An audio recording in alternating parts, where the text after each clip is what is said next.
जय जिनेंद्र। आत्मा चैनल देख रहे सभी दर्शकों का मैं नलिनी स्वागत करती हूँ। आइए बढ़ते हैं आज के धार्मिक और सामाजिक समाचारों की ओर। महासती डॉक्टर पुनीत ज्योति जी महाराज साहिब आदि ठाणे 7 का पावन चातुर्मास प्रारंभ होने से पहले 16वें तीर्थंकर श्री शांतिनाथ भगवान की पावन कथा का आयोजन आज SS जैन सभा 39 सेक्टर में हुआ। इस कथा में महाराज साहिब ने कहा कि छोटी छोटी बातें जीवन बदल सकती हैं, बस थोड़ा सा जाग जाइए। और ऐसी सुंदर कथा सुनकर इलाका निवासी निहाल हुए। अपने छोटा सा बच्चा उठा, बड़ा बच्चा है आपका, उसने आपको देखा तो आप उसको जय जिनेंद्र बोलते हो, अपने माता पिता को जय जिनेंद्र बोलते हो, अपने दोस्तों को जय जिनेंद्र बोलते हो, या जो राम राम करने वाला मिला उसको राम राम। कोई कल्चर नहीं जैन का, जैन का कोई कल्चर नहीं है। वैसे जिसके साथ मिले वैसे ही हो जाते हैं। किसी को जय जिनेंद्र सिखाया आपने बोलना? सिखाया?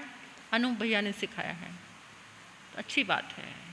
देखिए, जो जय जिनेंद्र बोलता है, जो जय जिनेंद्र बोलता है, जिनेंद्र भगवान की जय बोलने से हमारी जीभा में एक ताकत आती है, शक्ति आती है। सबसे पहली बात तो ये है, जो जय जिनेंद्र बोलेगा उसको कभी भी ये चेहरा खराब नहीं मिलेगा। यहाँ से होंठ, दांत, टेढ़े मेढ़े, आड़े तिरछे दांत, इसका लॉजिक बता रही हूँ मैं। सबसे पहले जिसने जय जिनेंद्र बोलना शुरू किया है उसको किसी भी जन्म में ये चेहरा यहाँ से खराब नहीं मिलेगा। एक तो सौंदर्य मिला, और फिर जय जिनेंद्र बोलने से हमारी जिभा में इतनी ताकत आ गई, इतनी शक्ति आ गई कि हम जो बात कहेंगे दूसरा हमें फॉलो करेगा। आपकी बात में वजन आ जाएगा, आपकी जिभा में एक ताकत आ जाएगी। जिसको आप जो बात कहोगे वो आपकी बात को समझेगा और आपकी बात का सम्मान करेगा। देखिए, हम सबसे पहले ये जो जय जिनेंद्र की साधना है ना, ये आप इजीली दिन भर कर सकते हो। दिन में कितने फ़ोन करते हो? एक बार जय जिनेंद्र फ़ोन, हेलो की जगह क्या बोला आपने? बोलते हैं ऐसे हेलो की तरह? हेलो की जगह जय जिनेंद्र बोलते हैं? नहीं ना। जिस समय फोन रखते हो उस समय कितनी बार मैं लोगों को सुनती हूँ, जैसे जय श्री राम।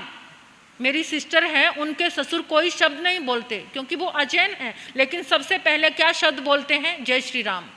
और फोन रखेंगे तब भी जय श्री राम। और मतलब मेरे ही परिवार में कुछ भी नहीं, हेलो तो बोलते नहीं, जय माँ पद में बोलेंगे। अभी वो जैन धर्म को पूरा फॉलो करते हैं तो जय माँ पद में जय पार्श्वनाथ बोलते हैं। मुझे इतना अच्छा लगता है कि उन्होंने हेलो बोलना छोड़ दिया है।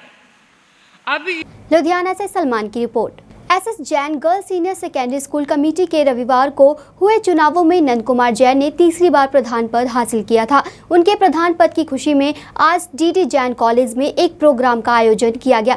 इस प्रोग्राम में नंद कुमार जैन को सम्मानित किया गया और वहीं नंद कुमार जैन ने भी कॉलेज के प्रिंसिपल और अध्यापकों का धन्यवाद किया। नंद कुमार जैन ने कहा कि वह सभी कमेटी के मेंबरों का धन्यवाद करते हैं क्योंकि उन्हीं के सहयोग से वह समाज सेवा के कार्यों में तत्पर रहते हैं। और उन्होंने प्रोग्राम में मौजूद सभी लोगों को अपना आर्थिक सहयोग देने को कहा ताकि जो गरीब लड़कियां आर्थिक तंगी के कारण शिक्षा ग्रहण नहीं कर सकती उन्हें शिक्षा प्रदान की जाए। साथ ही उन्होंने आत्मा चैनल के MD विनोद जैन का धन्यवाद किया। मैं श्री विनोद जैन जी का भी, डायरेक्टर आत्मा चैनल का भी हार्दिक अभिनंदन और स्वागत करता हूं तहे दिल से, क्योंकि वो समय समय अपनी टीम को भेजकर जो हमारे विचार हैं, जान जिगरीता है, वो जनता तक पहुंचाते हैं और हमें बड़ा सहयोग भी देते हैं। मैं उनका भी बहुत बहुत आभारी हूँ। धन्यवाद। लुधियाना से सलमान की रिपोर्ट। नए कृषि कानूनों के विरोध में दिल्ली की सीमाओं पर महीनों से डटे किसान अपने प्रदर्शन को और धार दे रहे हैं। नए कार्यक्रम के तहत पूरे मानसून सत्र में किसान जंतर मंतर पर आंदोलन करेंगे। संयुक्त किसान मोर्चा के नेतृत्व में किसानों का एक जत्था जंतर मंतर पहुंच चुका है। इस आंदोलन में भारतीय किसान यूनियन के नेता राकेश टिकैत भी शामिल होने जंतर मंतर पहुंचे हैं। किसान के इस प्रदर्शन को देखते हुए दिल्ली पुलिस ने सुरक्षा के कड़े बंदोबस्त किए हैं। दिल्ली के बॉर्डर से लेकर जंतर मंतर तक सुरक्षा बलों की तैनाती की गई है। वहीं किसानों और सुरक्षा बलों के बीच झड़प और धक्का मुक्की की खबरें भी सामने आ रही हैं। पार्लियामेंट के पैरेलल किसान संसद चला रहे हैं और उसके अंदर जो पिछले समय में मोदी सरकार ने they are holding a parallel session of farmers before the parliament. दूसरी बात, आज 3 कानून के बारे में, पहले कानून पर हम पहले तो ये है कि जो ऑब्जेक्ट है उसका ऑब्जेक्ट एंड रीजन, तीनों कानूनों के ऑब्जेक्ट एंड रीजन वो तीनों ही गलत हैं। तीनों से सरकार की इंटेंशन का पता, एग्रीकल्चर को, कारपोरेट को, सभी लुटा रही है देश को। तो एग्रीकल्चर जिसमें बहुत इन्वेस्टमेंट चाहिए, तो सरकार का कहना यह है कि इसमें प्राइवेट लोग इन्वेस्टमेंट करेंगे, जो अदानी अंबानी है वो करेंगे, प्रोवाइडेड जो छोटे फार्मर्स हैं, जो 2 से 5 एकड़ वाले हैं, उनको इसमें से निकाल दो, और बहुत बड़े क्लस्टर हैं जो 5,000 एकड़ 10,000 एकड़ के बनाओ। एक तो उसका ऑब्जेक्टिव ये है, और दूसरा ये है कि जो छोटा किसान है, 86% है हमारे देश के अंदर स्मॉल होल्डिंग वाला, उसका एग्रीकल्चर नॉन प्रॉफिटेबल है, इसलिए उसको एग्रीकल्चर से निकालना है। ये 2 ऑब्जेक्टिव्स हैं तीनों कानूनों के, इसलिए दोनों ही एंटी फार्मर हैं, प्रो कारपोरेट हैं। अब मैं पहले कानून पर आता हूं। पहले कानून के अंदर सबसे जो खतरनाक है, जो सरकारी मंडियां 1961 में बनी थी उनको खत्म करता है, और पैरेलल एक प्राइवेट मंडियों का सिस्टम वो पैदा करता है, बनाने की इजाजत देता है। इस कानून के अंदर जो फूड स्टफ्स हैं, क्योंकि हमारा जो संविधान है, संविधान के अंदर ये लिखा है, जो 3 लिस्ट संविधान की हैं, एग्रीकल्चर स्टेट लिस्ट में 14 एंट्री में है, स्टेट सब्जेक्ट है, और सरकार ने ये कानून जो एंट्री 33 है इन द कंकरेंट लिस्ट, उसको यूज करके बनाए, जो ट्रेड एंड कमर्स से ताल्लुक रखती है। जो फार्मर्स हैं, ना तो वो ट्रेडर हैं, ना वो कोई कमर्स का काम करते हैं, फार्मर्स या प्रोड्यूस करते हैं, मार्केट करते हैं। इसलिए हमारा जो फर्स्ट इतराज है, जो फर्स्ट पॉइंट वो है कि तीनों कानून अनकॉन्स्टिट्यूशनल हैं। जो स्टेट सेंट्रल गवर्नमेंट है, that is not competent to enact the कानून on the state, on the agriculture which is state subject. दूसरी बात यह है कि वो कहते हैं फूड स्टफ से कानून बनाए। हम फूड स्टफ के बारे में कहना चाहते हैं कि 1953 के अंदर एक अमेंडमेंट संविधान के अंदर हुई थी, और उस अमेंडमेंट को अभी तक कैरी करा जा रहा है। उस अमेंडमेंट के अंदर तो फूड स्टफ्स थे, उसके अंदर फूड ग्रेन भी इंक्लूड कर दिया था। तो इसलिए जो फूड स्टफ की वैसे डेफिनेशन है, जो हम डिक्शनरी की डेफिनेशन पढ़ते हैं, उसके अंदर फूड ग्रेन नहीं आता। Food stuff is the processed food. हम गेहूं पैदा करते हैं, आटा पैदा नहीं करते। हम जो चावल नहीं पैदा करते, हम जोना पैदा करते हैं। हम मक्की पैदा करते हैं, आटा पैदा नहीं करते। हम सरसों पैदा करते हैं, तेल पैदा नहीं करते। सो सरकार का एक पर कानून बनाए और ये एग्रीकल्चर पर लागू होंगे। इस आई एम स्पीकिंग कर देंगे yes, yes I am starting again. I am speaking on the first act. At the outset, I have said that these three farm laws, they are unconstitutional because the central government is not competent to enact these laws. In our constitution, हमारी संविधान में concurrent list में जो entry 33 है, उसके अंदर trade और commerce है, उसके अंदर एग्रीकल्चर नहीं है। और जो स्टेट लिस्ट है उसके अंदर एग्रीकल्चर एंट्री 14 है, और एंट्री 14 में एग्रीकल्चर लिखा है। इसलिए हमारा पहला इतराज ही यही है कि सेंट्रल गवर्नमेंट कानून नहीं बना सकती, ये स्टेट सब्जेक्ट पर, फेडरलिज्म पर अटैक है, और इसकी ये अनकॉन्स्टिट्यूशनल इनवैलिड है। दूसरे एक्ट के बाद एक्ट है, उसके अंदर सबसे पहले फूड स्टफ की डेफिनेशन को अमेंड किया है। पहले फूड स्टफ में फूड ग्रेन इंक्लूड नहीं था, अब फूड ग्रेन को इंक्लूड कर दिया। आप एक्ट पढ़ो, मैं पढ़ सकता हूँ, it will take a time, पर उसके अंदर एक्सटेंड कर दिया, फूड ग्रेन भी पा दिया, इसके वो हमारे लागू कर दिया। और दूसरा मेरा पॉइंट ये है, क्योंकि टाइम इज द शॉर्ट, दूसरा पॉइंट ये है कि जो खरीद एजेंसी है, गवर्नमेंट एजेंसी, उसके अंदर पर्सन की डेफिनेशन है। इन द क्लास 2 पर्सन की डेफिनेशन है।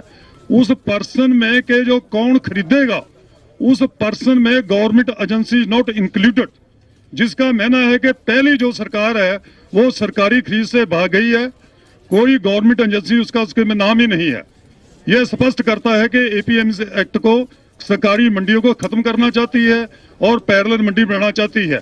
तीसरा मेरा यह है कि trade areas kindly listen speaker साहब, ट्रेड एरियाज वो हैं कि कहां से कोई खरीद कर सकता है। इस एक्ट में लिखा है सेक्शन 5 के ट्रेड एरियाज वो फार्म गेट भी हो सकते हैं, वो वेयर हाउस भी हो। आत्मा ब्यूरो की रिपोर्ट। आज लुधियाना के वार्ड पार्षद मनदीप सिंह मन्ना की अगुवाई में उनके वार्ड के अधीन पड़ते सभी गलियों का निर्माण हेतु नींव रखा गया। इस अवसर पर सभी इलाका निवासी उपस्थित थे। यूथ की जिम्मेवारी मिली थी, पर उत्थों ही जिथों बूटा लग्या इस दास का वार्ड नंबर 54 जो इलाका निवासियों ने सानू 2018 ਦੇ ਵਿੱਚ ਜੋ ਇੱਥੋਂ ਫਤਵਾ ਦੇ ਕੇ ਸਾਨੂੰ ਇੱਥੋਂ ਕਾਉਂਸਲਰ ਬਣਾਇਆ ਸੀ ਤੇ ਅੱਜ ਉਦੋਂ ਜਦੋਂ ਜਿਹੜੇ ਵਾਅਦੇ ਕੀਤੇ ਸੀ ਲੋਕਾਂ ਦੇ ਨਾਲ ਅੱਜ ਉਹ ਵਾਅਦੇ ਪੂਰੇ ਕਰਦੇ ਹੋਏ ਮੁਹੱਲਾ ਫਤਿਹਗੰਜ ਦੀਆਂ ਸਾਰੀਆਂ ਗਲੀਆਂ ਜੋ ਤਕਰੀਬਨ 66 ਲੱਖ ਦੀ ਲਾਗਤ ਦੇ ਨਾਲ ਸਾਡੀ ਸਰਕਾਰ ਨਾ ਹੋਣ ਦੇ ਬਾਵਜੂਦ ਜੇ ਸਾਨੂੰ ਲੜਨਾ ਪਿਆ, ਧਰਨੇ ਲਾਣੇ ਪਏ ਤੇ ਅੱਜ ਜਿਹੜਾ ਸਾਡੇ ਇਲਾਕੇ ਦਾ ਬਣਦਾ ਹੱਕ ਸੀ ਉਹ ਲੈ ਕੇ ਲੋਕਾਂ ਦੇ ਵਿੱਚ ਆਏ ਆ ਤੇ ਅੱਜ ਅਸੀਂ ਮੁਹੱਲਾ ਫਤਿਹਗੰਜ ਦੀਆਂ ਤਕਰੀਬਨ 66 ਲੱਖ ਦੀ ਲਾਗਤ ਦੇ ਨਾਲ ਗਲੀਆਂ ਦਾ ਉਦਘਾਟਨ ਕੀਤਾ ਤੇ ਮੈਂ ਆਪਣੇ ਵਾਰਡ ਵਾਸੀਆਂ ਨੂੰ ਇਹ ਵਿਸ਼ਵਾਸ ਦਿਵਾਉਂਦਾ ਵੀ ਜਿਹੜੇ ਕੰਮ ਰਹਿੰਦੇ ਆ ਉਹ ਵੀ ਅਸੀਂ ਆਪਣੀ ਟਰਮ ਪੂਰੀ ਹੋਣ ਤੋਂ ਪਹਿਲਾਂ ਪਹਿਲ ਦੇ ਆਧਾਰ ਤੇ पूरे करांगे। लुधियाना से सलमान की रिपोर्ट। केंद्र सरकार द्वारा पत्रकारों की जासूसी के मामले में सच्चाई की आवाज उठाने वाले अदारा पहरेदार के संपादक सरदार जसपाल सिंह हेरा ने केंद्र सरकार के टैपिंग का विरोध किया है और आज उन्होंने राष्ट्रपति के नाम लुधियाना की डिप्टी कमिश्नर को मांग पत्र सौंपा, जहां लुधियाना के सभी पत्रकारों ने उनका सहयोग दिया। जो कि एक पैगासस स्पाईवेयर नाम का सॉफ्टवेयर है जिहदे राही 40 पत्रकारां, एक जज ते 2 विरोधी धिर के नेतावां की जसूसी की जा रही सी। पर पंजाब दे विचों सिर्फ एक ही सिख चेहरा जो कि रोजाना पहरेदार अखबार के मुख संपादक ने सरदार जसपाल सिंह हेरा, उन्हां दा नाम भी उस लिस्ट दे विच शामिल है ते उन्हां दी भी जसूसी की जा रही सी ते जो भी उन्हां दी परसनल डिटेल आ जां जो भी उन्हां दी डिटेलां लीक कीतियां जा रही सी, असीं उस संबंधी अज मंग पत्र दिता कि सानू वो पूरी डिटेल दी जाए कि किहड़ी साडी इन्फॉर्मेशन वो चाहुंदे सी जां जिहड़ी उन्होंने लीक की आ तां वो काहदे लई कीती है ते किहड़े यूज़ च आई आ। इस करके असीं अज मंग पत्र देण आए सी। बाकी रही गल पहरेदार ते हमले दी, तां पहरेदार शुरू तो सच लिखदा आया, सच लिखदा रहूगा। जिन्ना टाइम भी सरदार जसपाल सिंह हेरा दी कलम चलदी आ वो सच ते पहरा दिंदी रहूगी ते ठोक के दिंदी रहूगी। ਤੁਸੀਂ ਕੀ ਸਮਝਦੇ ਹੋ ਕਿਸ ਕਰਕੇ ਸਭ ਹੋ ਰਿਹਾ, ਤੁਹਾਡਾ ਆਪਣਾ ਕੀ ਸੋਚ ਹੈ? ਮੈਨੂੰ ਜਿੱਥੇ ਤੱਕ ਮੈਨੂੰ ਲੱਗਦਾ ਜੀ ਉਹਦਾ ਇਹ ਸੀ ਕਿ ਜਿਹੜਾ ਆਪਾਂ ਸਿੱਖਾਂ ਦਾ ਜਾਂ ਘੱਟ ਗਿਣਤੀਆਂ ਦਾ ਜਾਂ ਕਿਸਾਨਾਂ ਦਾ ਜਾਂ ਕਿਸੇ ਦਾ ਵੀ ਜੋ ਵੀ ਲੋਕ ਮੁੱਦੇ ਜਾਂ ਲੋਕ ਮਸਲੇ ਚੱਲ ਰਹੇ ਨੇ ਉਹਨਾਂ ਦੀ ਆਵਾਜ਼ ਸਭ ਤੋਂ ਪਹਿਲਾਂ ਪਹਿਰੇਦਾਰ ਅਖਬਾਰ ਵੱਲੋਂ ਉਠਾਈ ਗਈ, ਚਾਹੇ ਉਹ ਬਰਗਾੜੀ ਮੋਰਚਾ ਸੀ, ਚਾਹੇ ਉਹ ਬੰਦੀ ਸਿੰਘਾਂ ਦੀ ਰਿਹਾਈ ਸੀ, ਚਾਹੇ ਉਹ ਪ੍ਰੋਫੈਸਰ ਦਵਿੰਦਰਪਾਲ ਸਿੰਘ ਭੁੱਲਰ ਜੀ ਦੀ ਫਾਂਸੀ ਸੀ। ਕੋਈ ਵੀ ਜਿੰਨੀਆਂ ਵੀ ਸਾਰੀਆਂ ਹੁਣ ਤੱਕ ਸੰਘਰਸ਼ ਚੱਲੇ ਨੇ ਉਹਨਾਂ ਦੇ ਵਿੱਚ ਪਹਿਰੇਦਾਰ ਨੇ ਮੋਹਰੀ ਰੋਲ ਨਿਭਾਇਆ। ਇਸ ਕਰਕੇ ਸਰਕਾਰ ਨੂੰ ਕਿਤੇ ਨਾ ਕਿਤੇ ਇਸ ਗੱਲ ਦਾ ਖੌਫ ਪੈ ਗਿਆ ਕਿ ਜੋ ਇਹ ਅਖਬਾਰ ਕਰ ਰਿਹਾ ਵਾ ਜਾਂ ਜੋ ਇਹ ਅੱਗੇ ਕਰਨਗੇ ਤਾਂ ਉਹ ਸਾਡੀ ਸਰਕਾਰ ਨੂੰ ਕਿਤੇ ਨਾ ਕਿਤੇ ਹਾਨੀਕਾਰਕ ਹੋਊਗਾ ਜਾਂ ਹਾਨੀ ਪਹੁੰਚਾ ਸਕਦਾ। ਇਸ ਲਈ ਅਖਬਾਰ ਨੂੰ ਬੰਦ ਕਰਨ ਲਈ ਜਾਂ ਜਸਪਾਲ ਸਿੰਘ हेरा ਨੂੰ ਦਬਾਉਣ ਲਈ ਇਹ ਕੋਝੀਆਂ ਚਾਲਾਂ ਚੱਲ ਰਹੇ ਨੇ कि जसूसी कर लो या कोई परसनल डिटेल लीक कर दो या टैपिंग कर लो, उन्हां ਦੀਆਂ ਗੱਲਾਂ सुन लो। पर इस नाल पहरेदार अखबार ਨੂੰ ना कोई फर्क पिया ना कोई पऊगा, पर जद तक अखबार चलदा उदों तक सच लिखदा रहूगा। पर असीं इन्नी जांच जरूर चाहुंदे कि सानू इन्ना पता लगे कि साडीਆਂ ਕਿਹੜੀਆਂ डिटेलां ने ਜਿਹੜੀਆਂ लीक कीतियां गईਆਂ ने। ਇਹੋ ਜਿਹਾ ਕਿਹੜਾ ਖੌਫ ਪੈ ਗਿਆ ਸੀ ਮੋਦੀ ਸਾਹਿਬ ਨੂੰ ਜਿਹੜਾ ਉਹਨਾਂ ਨੇ ਇੱਕ ਛੋਟੇ ਜਿਹੇ ਅਖਬਾਰ ਨੂੰ ਛੋਟੀ ਜਿਹੀ ਥਾਂ ਤੋਂ ਛਪਦਾ। ਸਾਡਾ ਤਾਂ ਦਫ਼ਤਰ ਵੀ ਆਪਦਾ ਨਹੀਂ ਜੀ, ठीक। उस अखबार तो उन्होंने यह किहड़ा खौफ पै गया सी जिहड़ा उन्होंने एडा वड्डा कदम, क्योंकि मैं जिन्ने क मैनू डिटेल पता लगी है कहते इस सॉफ्टवेयर नूं चलाउण लई 1.5 करोड़ रुपए का खर्चा आउंदा एक बंदे ते चलाउण लई इस सॉफ्टवेयर नूं। सो असीं ये चाहुंदे भी एक मामूली जे बंदे ते क्यों 1.5 करोड़ रुपया उन्होंने खर्चना पिया जो कि सिर्फ सच लिख रहा, सच की लड़ाई लड़ रहा। इस तो इलावा ना तो वो कोई 2 नंबर का काम करते हैं, ना वो कोई किसी के नाल चलते हैं या किसी सरकार के नाल चलते हैं। बस असीं यही डिटेल चाहुंदे हैं कि सानू पता लगे कि यह जिहा किहड़ा खौफ सी मोदी साहब नूं भी जिहड़ा उन्होंने एडा वड्डी रकम भी ते एडा वड्डा स्टैप चुक्या कि एक बाहरले मुल्क नूं ਇਸ ਜਸੂਸੀ ਵਾਸਤੇ ਉਹਨਾਂ ਨੂੰ ਕਹਿਣਾ ਪਿਆ ਕਿ ਇਸ ਬੰਦੇ ਹੀ ਸਾਨੂੰ ਜਸੂਸੀ ਕਰਕੇ ਮੰਦਰ ਚੌਥਾ ਸਤੰਭ ਨੂੰ ਹੁਣ ਦਬਾਇਆ ਜਾ ਰਿਹਾ ਹੈ। ਬਿਲਕੁਲ ਜੀ ਬਿਲਕੁਲ, ਇਹ ਤਾਂ ਸਿੱਧਾ ਤੇ ਸਿੱਧਾ ਲੋਕਤੰਤਰ ਦਾ ਚੌਥਾ ਥੰਮ ਆ। ਅਖਬਾਰ ਲਾ ਲਓ, ਪ੍ਰੈਸ ਪ੍ਰਿੰਟ ਮੀਡੀਆ ਜਾਂ ਜੋ ਵੀ ਆ, ਲੋਕਤੰਤਰ ਦਾ ਚੌਥਾ ਥੰਮ ਮੰਨਿਆ ਜਾਂਦਾ। ਤਾਂ ਇਹ ਤਾਂ ਸਿੱਧੋ ਸਿੱਧੀ ਹਮਲਾ ਹੋ ਗਿਆ ਜੀ। ਅੱਜ ਜਸਪਾਲ ਸਿੰਘ ਏਰਾਂ ਜੀ ਦਾ ਨਾਮ ਆਇਆ, ਕੱਲ ਨੂੰ ਤੁਹਾਡਾ ਵੀ ਆ ਸਕਦਾ, ਮੇਰਾ ਵੀ ਆ ਸਕਦਾ, ਹੋਰ ਲੱਖਾਂ ਪੱਤਰਕਾਰ ਨੇ, ਅੱਜ ਹਰੇਕ ਦਾ ਨਾਮ ਆ ਸਕਦਾ। ਸੋ ਮੈਂ ਇੰਨਾ ਕੁ ਜ਼ਰੂਰ ਪੱਤਰਕਾਰ ਭਾਈਚਾਰੇ ਨੂੰ ਹੱਥ ਜੋੜ ਕੇ ਬੇਨਤੀ ਕਰਦਾ ਕਿ ਇਹੀ ਸਮਾਂ ਜੀ, ਇਕੱਠੇ ਹੋਵੋ ਤੇ ਆਪਾਂ ਹੰਬਲਾ ਮਾਰੀਏ, ਇੱਕੋ ਪਲੇਟਫਾਰਮ ਤੇ ਇਕੱਠੇ ਹੋ ਕੇ ਆਪਾਂ ਸਰਕਾਰ ਨੂੰ ਦਿਖਾਈਏ ਕਿ ਪੱਤਰਕਾਰ ਭਾਈਚਾਰਾ ਇੱਕ ਸੀ, ਇੱਕ ਹੈ ਤੇ ਇੱਕ ਹੀ ਰਹੇਗਾ। ਵਾਹਿਗੁਰੂ ਜੀ ਕਾ ਖਾਲਸਾ, ਵਾਹਿਗੁਰੂ ਜੀ ਕੀ ਫਤਿਹ। ਉਹ ਇਸੇ ਦੇਣ ਲੱਗਿਆ ਅੱਜ ਜਿਹੜਾ ਸੈਂਟਰ ਸਰਕਾਰ ਵੱਲੋਂ ਜਿਹੜਾ ਅਲੱਗ-ਅਲੱਗ ਸਮਿਆਂ ਤੇ ਪੰਜਾਬ ਦੇ ਹੱਕ ਲਈ ਕੋਈ ਵੀ ਲੜਦਾ, ਭਾਵੇਂ ਉਹ ICS ਕਪੂਰ ਸਿੰਘ ਹੋਵੇ, ਭਾਵੇਂ ਸੰਤ ਬਾਬਾ ਜਰਨੈਲ ਸਿੰਘ ਖਾਲਸਾ ਭਿੰਡਰਾਂਵਾਲਾ ਹੋਵੇ, ਤੇ ਭਾਵੇਂ ਸਰਦਾਰ ਸਿਮਰਨਜੀਤ ਸਿੰਘ ਮਾਨ ਸੱਚ ਕਹਿਣ ਤੇ ਜਿਨ੍ਹਾਂ ਦੇ ਨਹੁੰ ਪੱਟ ਦਿੱਤੇ ਗਏ ਹੋਣ, ਤੇ ਭਾਵੇਂ ਸੱਚ ਲਿਖਣ ਤੇ ਅੱਜ ਸਰਦਾਰ ਜਸਪਾਲ ਸਿੰਘ ਹੇਰਾ ਜਿਹੜੇ ਮੁੱਖ ਐਡੀਟਰ ਪਹਿਰੇਦਾਰ ਅਖਬਾਰ, ਉਹਨਾਂ ਦੇ ਉੱਤੇ ਇੱਕ ਬਹੁਤ ਵੱਡਾ ਹਮਲਾ ਕੀਤਾ ਗਿਆ। ਉਹਨਾਂ ਦੇ ਫੋਨ ਇੱਕ ਐਪ ਰਾਹੀਂ ਰਿਕਾਰਡ ਕੀਤੇ ਜਾ ਰਹੇ ਨੇ। ਜਿਹੜੇ ਸੈਂਟਰ ਦੀ ਇੱਕ ਪਾਲਿਸੀ ਆ, ਜੇ ਕੋਈ ਸੱਚ ਲਿਖਦਾ ਉਹਦੇ ਤੇ ਕੋਈ ਨਾ ਕੋਈ ਐਸਾ ਕੇਸ ਪਾ ਕੇ ਉਹਨੂੰ ਜੇਲ੍ਹ ਦੇ ਵਿੱਚ ਧੱਕ ਦਿਓ।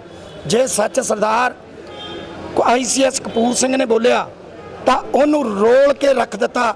ਇਹ ਸੈਂਟਰ ਸਰਕਾਰ ਨੇ ਦੁਬਾਰਾ ਉਹਨੂੰ ਜਿੱਤ ਕੇ ਪਾਰਲੀਮੈਂਟ ਵਿੱਚ ਜਾਣ ਦਾ ਮੌਕਾ ਨਹੀਂ ਦਿੱਤਾ। ਜੇ ਸੰਤ ਬਾਬਾ ਜਰਨੈਲ ਸਿੰਘ ਖਾਲਸਾ ਭਿੰਡਰਾਂਵਾਲਿਆਂ ਨੇ ਸਿੱਖੀ ਹੱਕਾਂ ਦੀ ਖਾਤਰ ਸੱਚ ਬੋਲਿਆ, ਪੰਜਾਬੀ ਬੋਲਦੇ ਇਲਾਕਿਆਂ ਦੀ ਗੱਲ ਕੀਤੀ, ਆਨੰਦਪੁਰ ਸਾਹਿਬ ਦੇ ਮਤੇ ਦੀ ਗੱਲ ਕੀਤੀ, ਤੇ ਦਿੱਲੀ ਤੋਂ ਫੌਜਾਂ ਚੜੀਆਂ ਜਿਨ੍ਹਾਂ ਨੇ ਸ੍ਰੀ ਅਕਾਲ ਤਖਤ ਸਾਹਿਬ ਢਹਿ ਕਰਤਾ, ਤੇ ਸੰਤ ਬਾਬਾ ਜਰਨੈਲ ਸਿੰਘ ਤੇ ਉਹਨਾਂ ਦੇ ਸਾਥੀ ਜਿਹੜੇ 3 ਮੁਲਕਾਂ ਦੀ ਫੌਜ ਨਾਲ ਲੜੇ ਤੇ ਉਹਨਾਂ ਨੂੰ ਸ਼ਹੀਦ ਕੀਤਾ ਸੈਂਟਰ ਸਰਕਾਰ ਨੇ। ਤੇ ਜੇ ਸਰਦਾਰ ਸਿਮਰਨਜੀਤ ਸਿੰਘ ਮਾਨ ਨੇ ਸੱਚ ਕਿਹਾ ਕਿ ਤੁਸੀਂ ਗਲਤ ਕੀਤਾ ਹਮਲਾ ਕਰਕੇ ਇੱਕ ਸੋਚ ਤਹਿਤ, ਤਾਂ ਉਹਨਾਂ ਨੇ ਪਹਾੜ ਜਿੱਡੀ ਨੌਕਰੀ ਨੂੰ ਲੱਤ ਮਾਰ ਦਿੱਤੀ ਤੇ ਉਹਨਾਂ ਨੂੰ 5 ਸਾਲ ਭਾਗਲपुर ਦੀ जेल ਚ जाना ਪਿਆ। लुधियाना से सलमान की रिपोर्ट। कुछ दिन पहले सोशल मीडिया पर एक वीडियो काफी वायरल हो रहा था। इस वीडियो में एक परिवार शिमला घूमने गया था और परिवार के सभी सदस्यों ने एक जैसी टी-शर्ट पहनी थी जिसमें लिखा था पक्का कल तो डाइटिंग शुरू। आपको बता दें कि पूरा परिवार मोटा है, जिसके कारण इन्हें कई लोगों द्वारा अलग अलग किस्म की प्रतिक्रियाएं मिली, जिसके बाद MP सिंह और उनके परिवार वालों ने डाइटिंग करनी शुरू कर दी और कहा कि उन्हें किसी की बातों से कोई फर्क नहीं पड़ता, लेकिन लोगों की प्रतिक्रियाओं को देखते हुए हमने निश्चय किया है कि हम अपना वजन 6 महीनों में कम करके रहेंगे। और साथ ही उन्होंने लोगों को पॉजिटिव रहने का भी संदेश दिया। हाँ जी, सत श्री अकाल जी, मेरा नाम MP सिंह है ਤੇ ਸਾਡਾ ਇੱਕ NGO ਵੀ ਹੈ ਜੀ, ਰੇ ਆਫ ਪੋਜ਼ਿਟਿਵਿਟੀ ਦੇ ਨਾਂ ਤੇ। ਮੈਂ ਮੋਟੀਵੇਸ਼ਨਲ ਸਪੀਕਰ ਹਾਂ। ਮੇਰੇ 47,000 ਫਾਲੋਅਰਸ ਹੈ ਫੇਸਬੁੱਕ ਦੇ ਉੱਤੇ। ਤੇ ਅਸੀਂ ਜੀ ਇਸ ਮਹੀਨੇ ਸਟਾਰਟਿੰਗ 'ਚ ਸ਼ਿਮਲਾ ਘੁੰਮਣ ਗਏ ਸੀਗੇ, ਸਾਰੀ ਫੈਮਿਲੀ। ਅਸੀਂ 30 ਲੋਕ ਦੇ ਕਰੀਬ ਗਏ ਸੀ। ਸਾਰਿਆਂ ਨੇ ਇਹੀ ਵਾਲੀਆਂ ਟੀ-ਸ਼ਰਟਸ ਪਾਈਆਂ ਸੀ। ਤੇ ਪਰ ਸਾਡੇ ਪਰਿਵਾਰ ਦੀ ਚਾਰਾਂ ਦੀ ਫੋਟੋ ਇੰਨੀ ਜ਼ਿਆਦਾ ਵਾਇਰਲ ਹੋ ਗਈ। ਬਹੁਤ ਵੱਡੇ ਵੱਡੇ ਸੈਲੀਬ੍ਰਿਟੀਜ਼, ਦਿਲਜੀਤ ਨੇ, ਪੱਕ ਦੀਪਕ, ਡੋਲੀ ਜੀ ਤੇ ਰਾਣਾ ਰਣਬੀਰ ਨੇ ਸਾਡੀਆਂ ਪੋਸਟਾਂ, ਸਾਡੀ ਆਹ ਵਾਲੀ ਪਿਕ ਸ਼ੇਅਰ ਕੀਤੀ। ਬਹੁਤ ਸਾਰੀ ਦੁਨੀਆ ਨੇ ਆਪਣੀਆਂ DPs ਲਗਾਈਆਂ, ਆਪਣੇ ਸਟੇਟਸ ਲਗਾਏ, ਸਟੋਰੀਜ਼ ਪਾਈਆਂ। ਸਾਨੂੰ ਬੜੀ ਖੁਸ਼ੀ, ਮਾਣ ਮਹਿਸੂਸ ਹੋ ਰਿਹਾ ਵੀ ਲੋਕਾਂ ਨੇ ਸਾਡੀ ਫੋਟੋ ਨੂੰ ਬਹੁਤ ਪਸੰਦ ਕੀਤਾ। ਬਿਲਕੁਲ ਜੀ, ਬਿਲਕੁਲ ਸਰ। 7 ਤਰੀਕ ਨੂੰ ਅਸੀਂ ਮਸ਼ੋਬਰਾ ਤੋਂ, ਸ਼ਿਮਲਾ ਤੋਂ ਵਾਪਸ ਆ ਗਏ ਸੀ ਤੇ ਉਸ ਦਿਨ ਤੋਂ ਅਸੀਂ ਪੂਰਾ ਡਾਈਟੀਸ਼ੀਅਨ ਦੀ ਰਾਏ ਨਾਲ ਡਾਈਟ ਨੂੰ ਕੰਟਰੋਲ ਕਰ ਰਹੇ ਹਾਂ। ਤੇ ਕੋਸ਼ਿਸ਼ ਹੈ ਅਗਲੇ 6 ਮਹੀਨਿਆਂ ਬਾਅਦ ਅਸੀਂ ਤੁਹਾਨੂੰ ਇੱਦਾਂ ਹੀ ਮਿਲਾਂਗੇ ਨਵੀਆਂ ਟੀ-ਸ਼ਰਟਸ ਪਾ ਕੇ। ਹਾਂ ਯਾਰ, ਅਸੀਂ ਹੋ ਗਏ ਪਤਲੇ। ਕੀ ਲੋਕਾਂ ਨੂੰ, ਕੀ ਯੁਵਾ ਪੀੜ੍ਹੀ ਜਿਹੜੇ ਪੇਟ ਵੱਡੇ ਕਈਆਂ ਦੇ ਹੈਵੀ ਹੈ, ਕੀ ਕਹਿਣਾ? ਦੇਖੋ ਭਾਜੀ, ਇੱਕ ਚੀਜ਼ ਤਾਂ ਇਹ ਆ ਵੀ ਅਸੀਂ ਕਦੀ ਇਸ ਚੀਜ਼ ਨੂੰ ਆਪਣੀ ਕਮਜ਼ੋਰੀ ਨਹੀਂ ਸਮਝਿਆ, ਕਿਉਂਕਿ ਮੇਰਾ ਚੈਨਲ ਜਿਹੜਾ ਮੇਰਾ ਹੈਗਾ ਉਹਦੇ ਤੇ ਵੀ ਲੋਕ ਮੈਨੂੰ ਫੋਲੋ ਕਰਦੇ ਇਸ ਕਰਕੇ ਕਿ ਅਸੀਂ ਹਮੇਸ਼ਾ ਖੁਸ਼ ਰਹਿਣ ਦਾ ਸੰਦੇਸ਼ ਦਿੰਦੇ ਹਾਂ। ਜਿੱਦਾਂ ਦਾ ਵੀ ਸਮਾਂ ਖੁਸ਼ ਰਹਿਣਾ ਚਾਹੀਦਾ।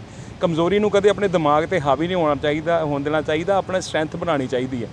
ਤੇ ਸਾਡਾ ਮੈਸੇਜ ਇਹੀ ਹੈ ਯੁਵਾ ਨੂੰ ਵੀ ਹੈਲਥ ਵਾਸਤੇ ਕੌਨਸ਼ੀਅਸ ਜ਼ਰੂਰ ਹੋਣਾ ਚਾਹੀਦਾ ਬੰਦੇ ਨੂੰ। ਪੈਸਾ ਸ਼ੋਹਰਤ ਕਿਸੇ ਕੰਮ ਦੀ ਨਹੀਂ ਹੈ ਜੇ ਤੁਹਾਡੀ ਹੈਲਥ ਸਹੀ ਨਹੀਂ। ਇਸ ਕਰਕੇ ਆਪਣੀ ਹੈਲਥ ਨੂੰ ਬਿਲਕੁਲ ਸਹੀ ਰੱਖੋ। लुधियाना से विकास भांबरी की रिपोर्ट। अमृतसर के वार्ड नंबर 47 में जिला कांग्रेस सेवा दल महिला विंग एक्टिव प्रधान अमर अरोड़ा प्रयासों से जनरल सेक्रेटरी बालकृष्ण की मांग पर वैक्सीनेशन कैंप लगाया गया। इस अवसर पर अमर अरोड़ा ने कहा कि जहां पूरा विश्व इस महामारी के प्रकोप से जूझ रहा है, वहीं इस महामारी से बचाव के लिए लोगों को ज्यादा से ज्यादा वैक्सीन लगवाने के लिए कैंप लगवाए जा रहे हैं। उन्होंने विश्वास दिलाया कि आगे भी निरंतर रूप से कैंप का सिलसिला जारी रहेगा।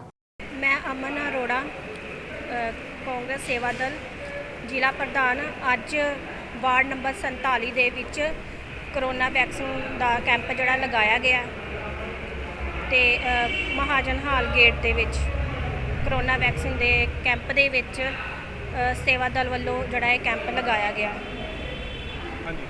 ਤੇ ਲੋਕਾਂ ਨੂੰ ਇਹੀ ਅਪੀਲ ਕਰਦੇ ਆ ਕਿ ਵੱਧ ਤੋਂ ਵੱਧ ਇਹ ਕੈਂਪ ਦੇ ਵਿੱਚ ਆਉਣ ਤੇ ਕਰੋਨਾ ਵੈਕਸੀਨ ਦਾ ਜਿਹੜਾ ਟੀਕਾ ਲਗਵਾਓ। अमृतसर से सुनील खोसला की रिपोर्ट। जिला पठानकोट में CDPO महिला एवं बाल विकास विभाग उच्च अधिकारी प्रवीण कुमारी के दिशा निर्देश अनुसार सुपरवाइजर शुभलता की अध्यक्षता एवं नेतृत्व में जागरूकता कैंप लगाया गया। इस सेमिनार द्वारा SNP के बारे में जानकारी दी गई। उन्होंने कहा कि उनके सर्कल में 25 आंगनवाड़ी केंद्र है, जिसमें पंजाब सरकार द्वारा इस बार नया राशन भेजा गया है। उन्होंने कहा कि यह SNP गर्भवती महिलाएं, नर्सिंग, 6 महीनों से 3 वर्ष के बच्चे और 3 वर्ष से 6 साल के बच्चों को खाद्य सामग्री दी जाती है। उन्होंने जानकारी देते हुए कहा कि पहले आंगनवाड़ी केंद्रों में केवल दूध और चावल ही मिलता था, जिससे बच्चों को दलिया और खीर खुद केंद्र में बनाकर वर्करों और हेल्परों द्वारा वितरित की जाती थी। मगर कोरोना काल को ध्यान में रखते हुए आंगनवाड़ी केंद्र के लाभार्थियों को उनके घर घर में ही राशन पहुंचाया गया और साथ ही आंगनवाड़ी केंद्र में अनीमिया दिवस भी मनाया गया। इस मौके पर उनके साथ गुरमीत कौर, भावना शर्मा, अरुण, सुपरवाइजर शुभलता एवं लाभार्थी उपस्थित हुए। मैं Shubhlata supervisor circle urban 4 block Pathankot. अज असी मतलब SNP बारे दस रहे हैं। इन्हों मेरे को 25 सेंटर है। इस बारी सरकार ने, पंजाब सरकार ने सानू नवा राशन दिता है, जिहदे विच बेसन, सोया फ्लोर, नमक, मूंगी दाल ते सोया बड़ी सानू इशू की है। असी ये SNP जिहड़ी है लाभपात्रियों दिंदे आ, प्रैगनेंट, नर्सिंग, 6 महीने 3 तो 6 साल के बच्चों नूं। इस बारी ये नवा राशन आया है। पहला सानू कणक, चावल, दुध, खीर असीं बना के देंदे, पर ये जिहड़ा राशन है हुण न्यू साडे लई आया। असीं सारे SNP नूं ये हुण नवा राशन घर घर दे रहे हैं। करोना करके असीं ये टेक होम राशन ही देवांगे इन्हां नूं। उस तो बाद असीं मतलब ये जिहड़ा राशन है वर्करां नूं कह दिता कि जाके प्रैगनेंट, नर्सिंग ते बच्चों नूं घर घर विच देण, क्योंकि ये राशन असीं पहलां बना के दिंदे हुंदे ही। करोना दे करके असीं ये हुण घर ही राशन देवांगे, ताकि जिहड़ियां लेडीज़ हैगियां घर आपू साफ सुथरा बना के अपने बच्चों नूं और आप वो लै सकन। Thank you sir. पठानकोट से आलोक कुमार की रिपोर्ट। आज के समाचार बस यहीं तक। कल फिर हाजिर होंगे कुछ नए धार्मिक और सामाजिक समाचारों के साथ। तब तक मुझे दे आज्ञा। जय जिनेंद्र।